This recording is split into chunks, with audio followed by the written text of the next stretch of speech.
Commerce Alive Today presents Kmart, the complete story.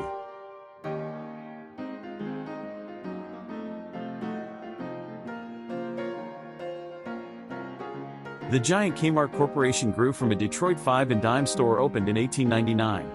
Its proprietor was Sebastian Sparing Kresge, a former Pennsylvania tinware salesman, who along with a partner, John McCrory, adopted the chain store idea first used by Frank W. Woolworth. When Kresge and McCrory dissolved the partnership they had formed in 1897, McCrory took over the stores in Memphis, and Kresge maintained those in Detroit, forming SS Kresge Company. Kresge's eponymous outlet sold costume jewelry, housewares, and personal grooming aids. Its success encouraged him to open a second store in Port Huron, Michigan. The same year, others followed in rapid succession. By 1912, when Kresge incorporated his company in Delaware with a capitalization of $7 million, there were 85 stores producing annual sales of $10.3 million. 4 years later he reincorporated in Michigan, this time with a $12 million capitalization. In 1918 the firm went public with a listing on the New York Stock Exchange. Always in high traffic, convenient locations, Kresge Red Front stores featured open displays of merchandise with items systematically associated. Following their founders' abhorrence of credit, they kept their prices to thrifty nickel and dime limits, until inflation after World War I made the cost of many items too high. Undaunted, Kresge opened a chain of green front units in 1920, all selling merchandise at prices ranging between 25 cents and $1. He also acquired Mount Clemens Pottery, to supply the stores with ever-popular inexpensive dinnerware. In 1924 the company's 257 stores generated annual sales of $90 million. Convinced this success should go hand in hand with corporate responsibility toward the less fortunate, the company founder established the Kresge Foundation, making an initial contribution of $1.3 million plus securities worth $65 million. The following year Kresge resigned the presidency he had held since 1907 to concentrate on long-range goal setting as company chairman. His planning bore fruit in January 1929, when a Kresge store opened in the United States' first suburban shopping center, Country Club Plaza, in Kansas City, Missouri, thereby anticipating a shift in shopping patterns by some 15 years. Another long-range goal crystallized in September 1928, with the formation of a Canadian subsidiary that opened the country's first Kresge store the following May. Based in Kitchener, Ontario, the initial venture was so successful that the company's $5 million investment financed another 18 stores and locations from Winnipeg to Montreal by the end of 1929. These brought the total number of Kresge stores to 597, together yielding sales of $156.3 million.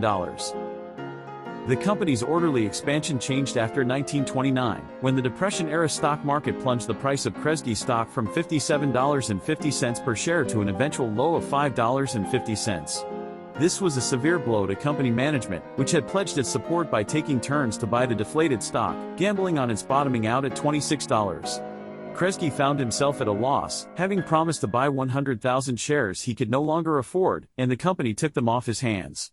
By 1936, however, the chairman had bought back at cost his own shares plus the 251,306 others owned by the management. The Depression also brought falling sales as well as inventory losses through the failure of suppliers' businesses. Competition also increased, the scramble for the retail dollar fueled rivalry from Sears, Roebuck and prompted other chains to open department store bargain basements. Forced to broaden its inventory to meet this threat, Kresge had to raise its prices, so that green front stores had many items selling for up to $3 despite their former $1 ceiling. With the Depression over by 1940, there were 682 stores in 27 U.S. states, plus 61 in Canada. Together, the stores produced 1940 sales of $158.7 million. As the decade advanced, many homeowners moved out to the suburbs from inner-city locations, the retailers followed. Kresge management cautiously opened one suburban shopping center store in 1947, adding to the first one that had opened in 1929. 3 more followed in 1948. By 1953 there were about 40 suburban stores in the United States, plus 1 in Canada. By the mid-1950s Chairman Sebastian Kresge was long retired from active company management. An operating committee of 16 executives appointed by the board of directors steered the corporate strategy. Although the committee frequently combined smaller stores in high-volume areas to provide better selection and more efficient service, there were 616 U.S. stores by 1954, plus 74 in Canada. Many of the units featured modern conveniences such as air conditioning, self-service displays, and shopping baskets.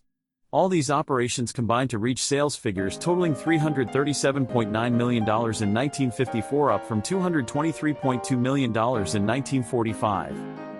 Although the variety store image still guided company activities during the 1950s, pricing limits were fading away, with the concept of discount retailing coming to the fore in its stead. Kresge offered economical private label products ranging from clothing to house paint. The variety of brand name offerings also broadened to include electric appliances, radios, and lawnmowers. A wider variety of merchandise plus higher pricing brought a need for a layaway plan, allowing customers to save for expensive items. It was, however, still against company policy to offer credit, although competitors were luring customers in this way.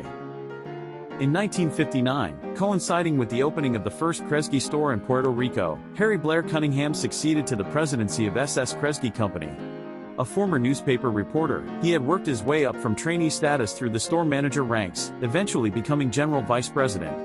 Twin assignments went with this position. One was to tour all of Kresge's U.S. stores, assessing the future position of the company and its competitors in the variety store industry. The other was to prepare himself for the company presidency, when Franklin Williams would retire in 2 years' time. Cunningham's travels convinced him that Kresge's competitors were not other variety chains, but the new discounters aiming for fast inventory turnover, which they could achieve by lower markups on a large assortment of small items. Discounting, in fact, was a return to Sebastian Kresge's basic merchandising philosophy, which would be a bulwark against competition in the future, just as it had been in the past. Cunningham, after a period of testing, concluded that higher sales volume, rather than higher markups, would boost the company's profits, which had dropped during the 1950s. In 1962, the company opened its first discount store in the Detroit suburb of Garden City, calling it Kmart. Within a year, there were 17 others. Unlike Kresge stores, Kmarts were not placed in shopping centers but were built in plazas by themselves, to avoid internal competition and also to provide ample parking.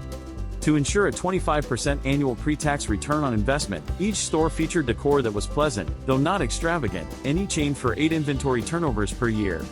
The Kmart stores were an instant success. By 1963, there were 63 facilities, 51 of which provided repair and maintenance service for automobiles.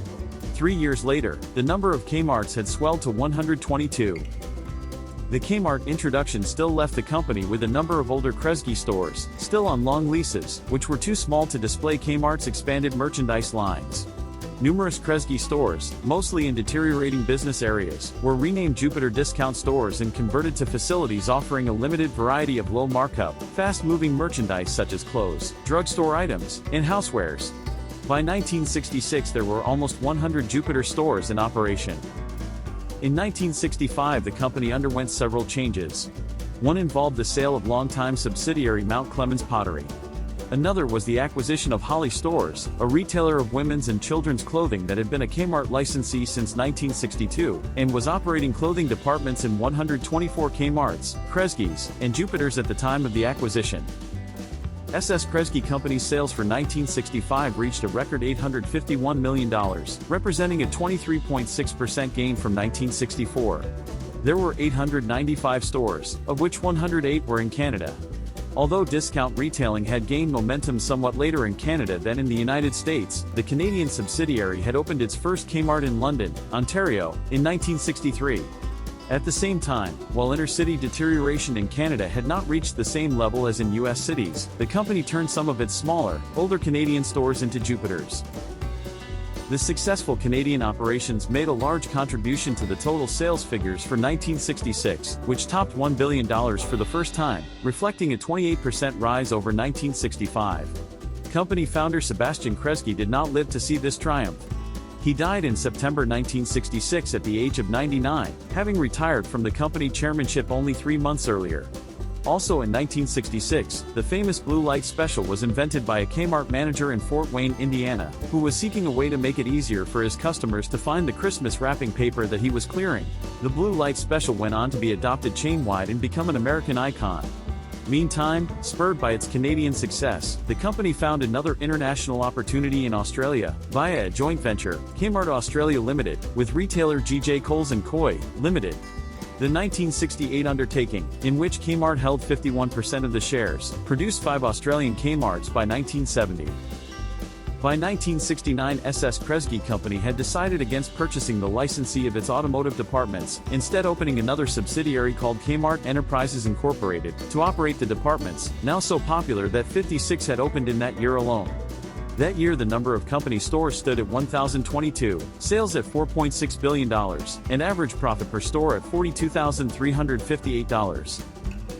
In 1972, Cunningham was succeeded as chief executive by Robert E. Dewar, a former company lawyer and president since 1970. The presidency was filled by Irvin Wardlow, whose forte was merchandising.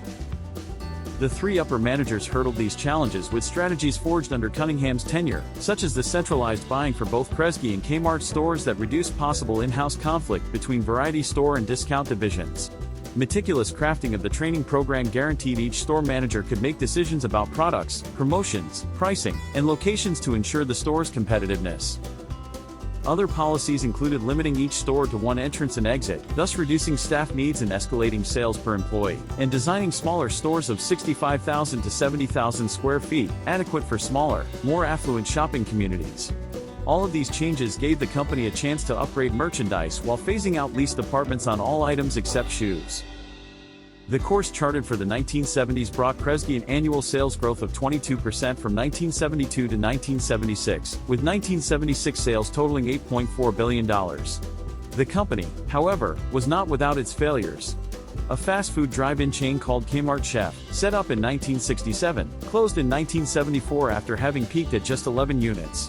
The costly credit card operation, used by only 9% of Kmart's customers, was withdrawn the same year, while a $65 million purchase of Planned Marketing Associates, an insurance company renamed Kmart Insurance Services Incorporated, brought a loss of $8 million in 1975, although a modest profit of $344,000 was recorded for 1976. By this time the company's 1,206 Kmarts were accounting for almost 95% of sales. For this reason, shareholders changed the company name to Kmart Corporation in 1977. The late 1970s saw changes in Kmart's seemingly impregnable position. New competitors with more inviting stores made company facilities seem shoddy, and specialty stores began to stock Kmart staples such as sports equipment, drugs, and personal grooming aids. Changes in public taste showed up in lagging profits, which sank 27% in 1980 on record sales reaching $14.2 billion. Other warning signals showed in plunging inventory turnover, which dropped from the 8 times annually level of the 1960s to 3.8 times by 1979. Utility bills, wages, and other overhead costs soared because of inflation, but fierce competition prevented the company from raising its discount prices. Kmart responded by cutting the number of scheduled new stores in favor of remodeling existing units and restocking them with more fashionable merchandise. It also installed a computer system to handle inventories, orders, shipments, and other procedures that could speed up delivery times to each store. Other changes included the 1978 sale of the company's 51% interest in Kmart Australia Limited to G.J. Coles & Co. for a 20% stake in G.J. Coles & Co., thus closing out Kmart's ownership of the Australian Kmart stores. Bernard M. Fauber succeeded Dewar as chairman and chief executive in 1980. In 1984, Kmart expanded its acquisition program and diversified into specialty markets. Because Kmart had already been experimenting with its home improvement departments, a logical move was the $88.2 million purchase of a 9-unit Texas chain called Home Centers of America Incorporated. Kmart made Home Centers operations into warehouse-type stores, changing the name to Builders Square. Next came Walden Books, costing $300 million for 845 stores that had produced sales of $417 million in 1983. An Oregon-based chain of 164 drugstores called Payless joined the growing lineup in 1985. There was another change in 1985, this one in Kmart's strategy, when apparel division president Joseph Antonini launched a new line of clothes named for and designed by actress Jacqueline Smith that helped turn apparel into the company's fastest-growing business. By the time he succeeded to the company chairmanship in 1987, Antonini's strategy had added racing driver Mario Andretti to the list for automotive accessories promotions, Fuzzy Zoller for golf products, and domestic doyenne Martha Stewart for kitchen and houseware support. The celebrities helped the bottom line profits for 1987 rose 19% to reach $692 million on total sales of $25.6 billion. Other factors in year-end figures were the sale of all U.S. Kresge and Jupiter stores to Kmart Corporation, the $238 million sale of Furr's Cafeterias and another cafeteria chain called Bishop Buffets Incorporated, to Cavalcade Foods Incorporated. New ventures in 1988 included a partnership with Bruno's Incorporated, a food retailer, which generated the American Fair hypermarket near Atlanta in 1989, purchase of a 51% ownership interest in Macro Incorporated, which operated membership warehouses, and launch of Office Square, a discount office supply chain. In 1989, Kmart acquired Pace Membership Warehouse Incorporated and the remaining 49% of Macro, converting Macro stores to Pace formats. It also opened Sports Giant, a group of sporting goods stores, and finished the year with sales of $27.7 billion and income of $800 million. The company changed its logo from red and turquoise to red and white, with Mart written within the larger K in 1990. Next came the acquisition of the Sports Authority, into which it rolled the Sports Giant stores. Kmart also began a long overdue 6-year overhaul of its stores to help shore up its image. By this time, Walmart had emerged as a credible threat and overtook Kmart in sales and market share in 1990. The following year, Kmart opened the first Super Kmart Center in Medina, Ohio, combining a full-service grocery store with the Kmart general merchandise selection and opening 24 hours a day. Still believing diversification was a good investment, the company purchased a 21.6% interest in OfficeMax, an office supply chain, in 1990, then increased the stake to 90% in 1991.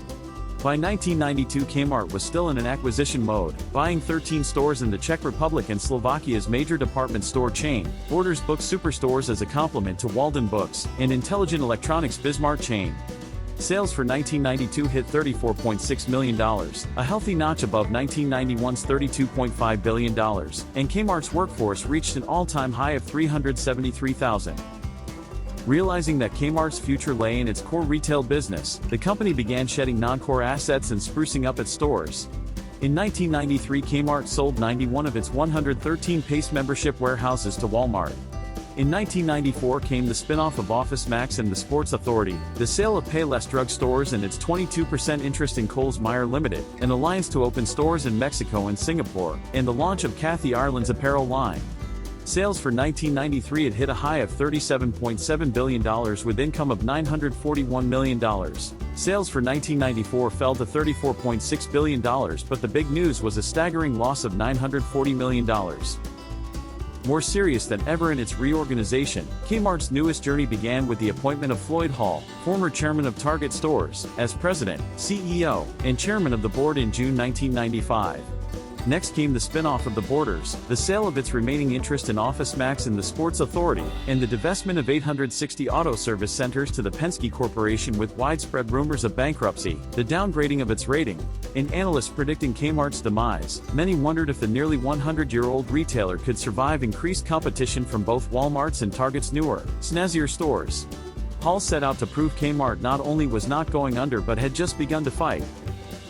After closing 214 stores, disposing of its Czech, Slovak, and Singapore properties, and pledging to reduce expenses by $800 million, Kmart was ready to prove its retail mettle. Its new merchandising credo centered around 4 simple words: brands, consumables, convenience, and culture.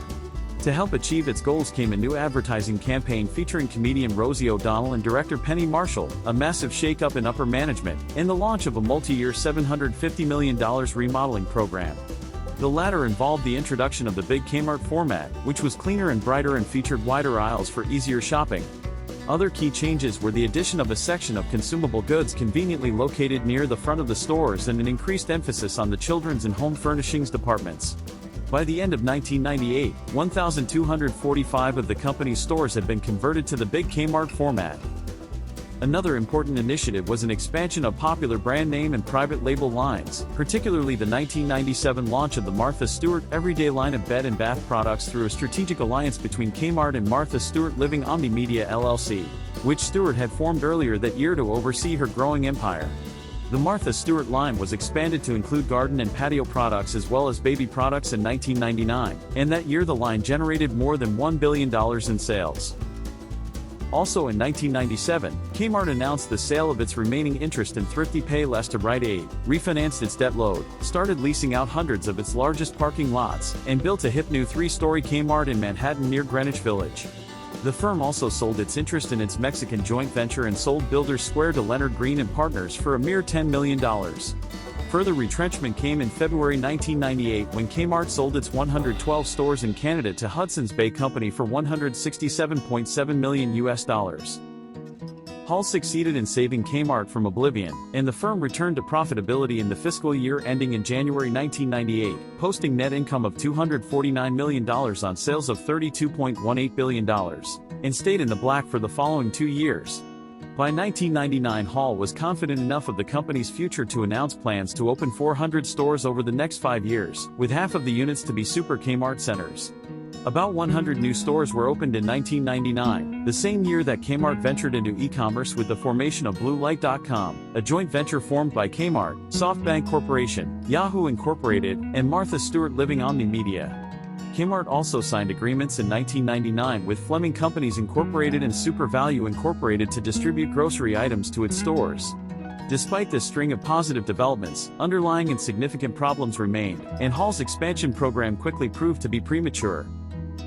Hall retired as chairman, president, and CEO in early 2000.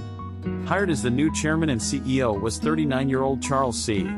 Chuck Conaway, who had been president and COO of CVS Corporation, the giant drugstore chain.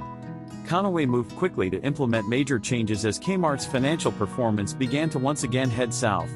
He shook up senior management, announced that 72 underperforming stores would be closed, and launched a $1.7 billion program to improve the supply chain in an attempt to resolve the chain's chronic problem of keeping items in stock. The new initiatives continued in 2001. The company inked a deal with Fleming, making that firm the exclusive supplier of food and consumables for Kmarts and Super Kmarts. The Martha Stewart Everyday line was expanded even further, and an agreement was reached to develop a new and exclusive line of Disney children's clothing. Conaway brought back the Blue Light Special, which had been shelved in 1991 in an attempt to instill some excitement into the stores, and prices were permanently trimmed on 38,000 everyday items in a new Blue Light Always pricing strategy. This last maneuver, an ill-advised attempt at beating Walmart at its own game that was launched in August 2001, proved to be a critical mistake. Not only did Walmart move quickly and ruthlessly to match or undercut the prices, but Kmart also compounded its mistake by simultaneously and drastically cutting back its distribution of expensive advertising circulars. Customers used to the circulars simply stopped shopping at Kmart, and same-store sales fell throughout the final months of 2001, including during the crucial holiday selling season. The declining sales resulted in a liquidity crisis and halts in shipments from major vendors, leading the company to file for Chapter 11 bankruptcy protection on January 22, 2002, becoming the largest retailer ever to do so. Just prior to the filing, James B. Adamson was named Kmart chairman, with Conaway remaining CEO. Adamson had been a Kmart director since 1996 and had previously served as chairman and CEO of Advanica Restaurant Group Incorporated, owner and operator of mid-price restaurant chains, such as Denny's. In March 2002, Conaway resigned and Adamson took on the position of CEO as well. That month, Kmart announced that it would close 284 underperforming stores, resulting in the elimination of 22,000 jobs and a charge of more than $1 billion. Many observers were doubtful that a major discount chain could find such a niche given the strengths of the two main rivals, Walmart with its rock-bottom prices and extensive grocery aisles and Target with its discount prices for slightly upscale products. In February 2002, Kmart launched a new advertising campaign featuring television commercials directed by Spike Lee and sporting a family values theme and the tagline Kmart, the stuff of life. In a company press release, Stephen Fooling, a senior marketing vice president, said that Kmart's goal with this campaign is to build an emotional bond with the consumer by re-establishing the role Kmart plays in its shoppers' lives. After dismissing Conaway and Schwartz, Kmart closed more than 300 stores in the U.S., including all the Kmart stores in Alaska, and laid off around 34,000 workers as part of the restructuring process. Kmart introduced 5 prototype stores with a new logo, layout, and lime green and gray color scheme, 1 in White Lake, Michigan, and 4 in Central Illinois. The new layout was touted as having wider aisles and improved selection in lighting, and the city or town's name was featured under the new Kmart logo at the front entrance. However, Kmart could not afford a full-scale rollout. The lime green prototype was abandoned for the new Kmart orange concept that rolled out at several of its locations throughout the United States in 2006. While Kmart was going through bankruptcy, a significant amount of Kmart's outstanding debt was purchased by ESL Investments, a hedge fund controlled by Edward Lampert. Lampert worked to accelerate the bankruptcy process. On January 13, 2003, Kmart closed 326 stores due to a lack of profitability and poor sales. On May 6, 2003, Kmart emerged from bankruptcy protection as a subsidiary of the new Kmart Holding Corporation. On June 10, 2003, Kmart began trading on the Nasdaq stock market with the ticker symbol of KMRT, with Lampert serving as the chairman and with ESL Investments controlling 53% of the new company for an investment of less than $1 billion. Lampert dismissed his concerns that the smaller company would be at a disadvantage, stating the focus that a lot of people have in retail revolves around sales, but sales without profit do not allow a business to be successful in the long term. He began to improve the company's balance sheet by reducing inventory, cutting costs, and closing underperforming stores. By the fourth quarter of 2003, Kmart posted its first profitable quarter in 3 years, although it has since returned to an operating loss. On July 23, 2004, a new Kmart logo featuring a large red K with Kmart in small block letters underneath it was announced. On August 12, 2004, Kmart and E! Entertainment Television announced a new, exclusive, cross-promotional clothing brand called Attention. Attention was launched as a new clothing brand that would be sold only at Kmart stores and would be used to promote E! News Live. Kmart had previously signed a similar deal with the WB network to have the cast of 5 WB shows wear Kmart branded clothing during shows. On November 17, 2004, Kmart's management announced its intention to purchase Sears for $11 billion. As part of the merger, the Kmart Holding Corporation would be transferred to the new Sears Holdings Corporation and Sears would be purchased by the new Sears Holdings Corporation. The new corporation announced that it would continue to operate stores under both the Sears and Kmart brands. Around this time, Kmart changed its logo from a red K with the script Mart inside, to the same K with the chain's name in lowercase letters below it. Kmart's headquarters were relocated to Hoffman Estates, Illinois, and in 2012 the sprawling headquarters complex in Troy, Michigan, was acquired by the Forbes Company, which owns the nearby upscale mall, Somerset Collection. No concrete plans for redevelopment of the site had been announced. In 2005, Sears Holdings Corporation introduced the Sears Essentials store format, which was supposed to be like a Sears and a Kmart store mixed together. Sears Essentials stores were freestanding stores. In 2006, the company discontinued the Sears Essentials name, and renamed all of the Sears Essentials stores as Sears Grand Stores. Kmart started remodeling stores to the orange prototype in 2005. In 2006, the typical white and blue interior of the stores was changed to orange and brown, and shelf heights were lowered to create better sight lines. The remodeled stores contain an appliance department with Kenmore appliances, and most have hardware departments that sell Craftsman tools, which prior to the merger had been exclusive to Sears stores. Some auto centers left vacant by Penske after Kmart filed for bankruptcy had been converted to Sears Auto Centers. As of 2009, 280 stores had been remodeled to this new prototype. In July 2009, Sears Holdings opened its first Sears-branded appliance store inside a Kmart. The 4,000 square feet store within a store opened inside the former garden department of a Birmingham, Alabama, Kmart. It is 2/3 the size of the appliance department in most Sears stores, but larger than the 2,500 square feet appliance department in remodeled Kmart stores. In October 2009, it was reported that Kmart and Martha Stewart Living Omnimedia failed to come to a new agreement. This came after Stewart made remarks on CNBC that her line at Kmart had deteriorated, particularly after the Sears merger. In November 2009, Kmart reported its first year-over-year sales increase of 0.5% since 2005, and only the second such increase since 2001. On December 27, 2011, after a disastrous holiday sales season, Sears Holdings announced that 100 to 120 of Sears and Kmart stores would close. In 2014, news reports indicated that Kmart was liquidating dozens of stores across the United States. Kmart's parent company, Sears Holdings Corporation, underwent financial distress throughout the year, sparking an unspecified number of closings of Sears and Kmart locations amid vendors' and lenders' concerns about its liquidity. Along with store closings, measures included the spinning off its Lands' End division, selling most of its stake in Sears Canada, issuing debt and taking on loans that cumulatively put it on track to raise $1.445 billion in cash in 2014. Howard Reeves, a company spokesman who has often spoken on behalf of Kmart, said, "Store closures are part of a series of actions we're taking to reduce ongoing expenses, adjust our asset base and accelerate the transformation of our business model."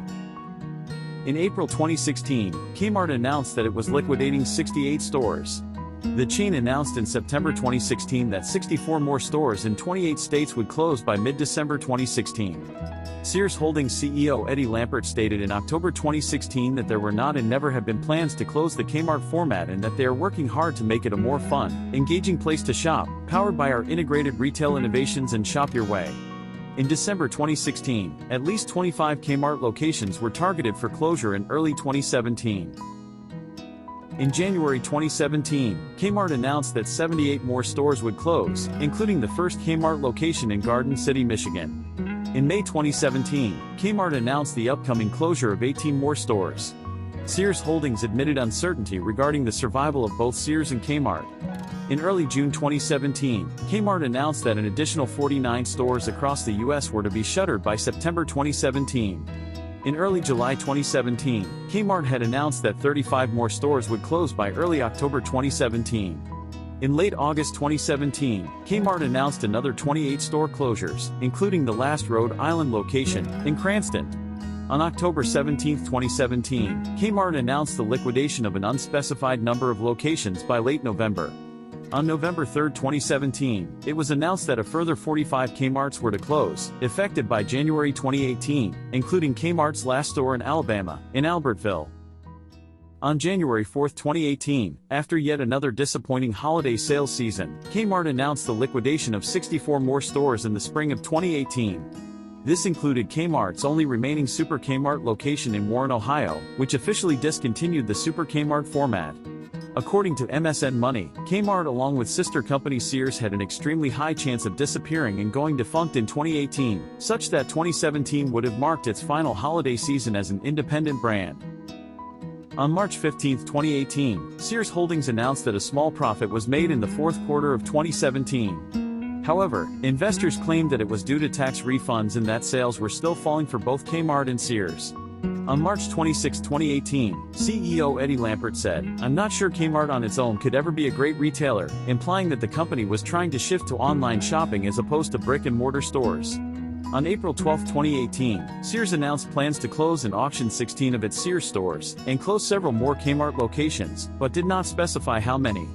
Two known locations on the list were Kmart stores in Brandon, Florida, and Saugus, Massachusetts. In early May, Sears announced the liquidation of several more Kmarts, including the last Kmart in Vermont, in Bennington. On May 21, 2018, Sears Holdings announced yet another round of liquidation sales in 40 Sears and Kmart stores across 24 states. These stores were closed by July 4, 2018. On May 31, Sears Holdings announced the liquidation of an additional 16 Kmart stores and 48 Sears stores, including the last Kmart in Hawaii. The closings announced May 31, 2018, were from among 100 unprofitable stores in Sears Holdings, and the remaining 28 unprofitable stores were a small group of stores that was pulled from the closing list, as they are being evaluated further, meaning even more store closings could occur later in the year. On June 28, 2018, Sears Holdings disclosed 10 of the stores being evaluated and announced they would close by September 2018. On July 13, 2018, news came through from multiple sources that even more Kmart stores were set to liquidate across the nation. On August 23, 2018, it was announced that 13 more stores would close by November. On October 15, 2018, Sears Holdings filed Chapter 11 bankruptcy and announced that it would close 142 stores, including 63 Kmart stores, which included the last Kmart in Arkansas, in Russellville, the last 2 Kmarts in Georgia, in Covington and Peachtree City, and the last 2 Kmarts in Kansas City and Salina. Sears Holdings bankruptcy also marked Kmart's second bankruptcy in 16 years. On November 8, 2018, Sears Holdings announced it would close an additional 40 stores, including 11 Kmart stores. On November 23, 2018, Sears Holdings released a list of 505 stores, including 239 Kmart stores, to be presented for sale in the bankruptcy process, while all other stores were holding liquidation sales. However, the stores for sale were not guaranteed to be protected from liquidation in the future. On December 28, 2018, Sears Holdings announced it would close 80 additional stores, consisting of 37 Kmart stores, which included the only remaining Kmarts in 5 states: Crystal City, Missouri; Rapid City, South Dakota; Alliance, Nebraska; Metairie, Louisiana; and Gulfport, Mississippi. In a proposal announced in early January, Sears Holdings planned only to keep 202 Kmart stores along with 223 Sears stores open, assuming that it would survive the bankruptcy process. On January 15, 2019, when it had appeared that Kmart's parent, Sears Holdings, was preparing to file for Chapter 7 liquidation, the bankruptcy court judge ordered the company to return to the negotiating table and work out a new deal with Eddie Lampert to prevent the liquidation from occurring. A new deal was struck at the last minute that would keep up to 400 Sears and Kmart stores operating. On January 19, 2019, Sears Holdings officially announced that they had won the auction, and that some of the then existing stores were to remain open. On January 24, 2019, a group of unsecured creditors, which included Simon Property Group, filed a motion with the bankruptcy court to overturn the deal Sears Holdings had recently made with Lampert, claiming Lampert had been engaged in serial asset stripping of the company at the expense of suppliers and landlords. The creditors had requested that the bankruptcy court rule to liquidate the company instead of allowing reorganization so that the creditors would be able to recover more money that was still owed to them. On January 28, the federal government-operated Pension Benefit Guaranty Corporation announced that they were not in favor of Sears Holdings' current agreement with Lampert since that agreement would create a $1.7 billion funding gap in the employee pension fund, requiring American taxpayers to cover the shortfall. In papers filed on February 1 with the bankruptcy court, ESL outlined plans to close 3 Kmart stores per month in 2019 if the court would decide to accept ESL's purchase bid. In February 2019, it was announced that a U.S. bankruptcy judge approved the sale of the most lucrative part of Sears Holdings to Edward Lampert, allowing the surviving part of the company that operated both Sears and Kmart to remain in business at the expense of suppliers, landlords, employees, pensioners, the U.S. government, and other creditors. Kmart would have 202 locations after the sale was to be completed. The sale of 202 Kmart stores to Transform Holdco was finalized in February 2019, with the remaining Kmart locations liquidated to partially pay off Sears Holdings creditors. In May 2019, it was revealed that Kmart would close its store in Walla Walla, Washington in July, making it the first post-bankruptcy closure for the brand since being bought by ESL. On August 6, 2019, Transform Co. announced plans to close 5 additional stores by October 2019.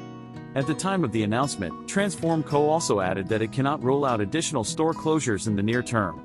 Between August 5 and 23, 2019, it was later announced that 4 more Kmarts would close. On August 29, 2019, the massive closure of 120 Kmart stores was announced, with the stores being closed by December 15, 2019. In November 2019, Kmart announced the closing of 45 stores in February 2020. On February 6, 2020, Kmart announced it would close 15 more stores.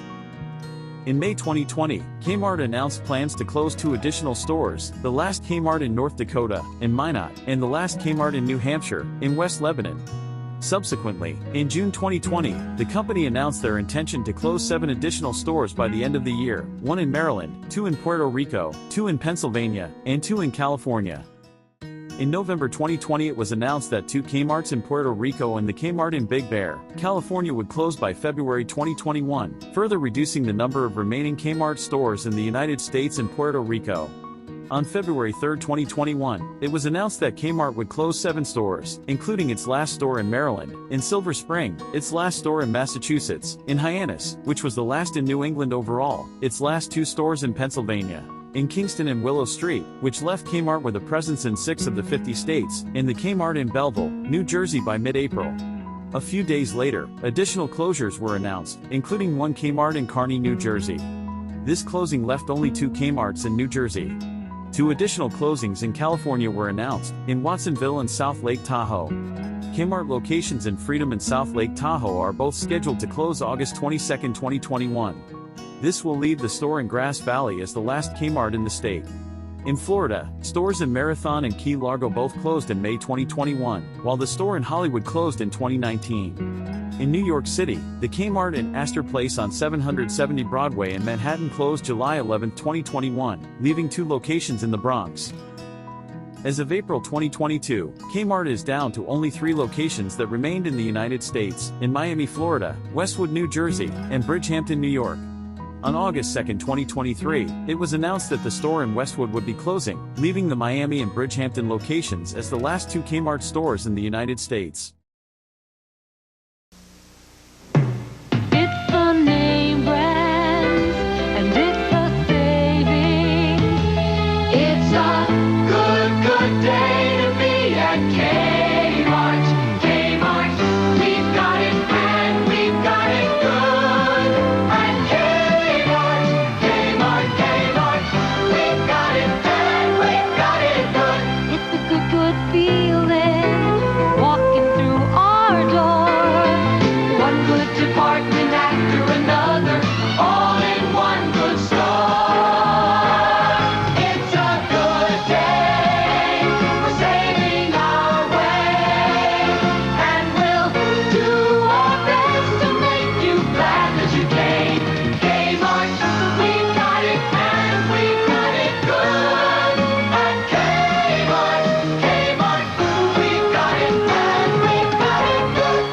have any fond memories, please indicate it at the comments below.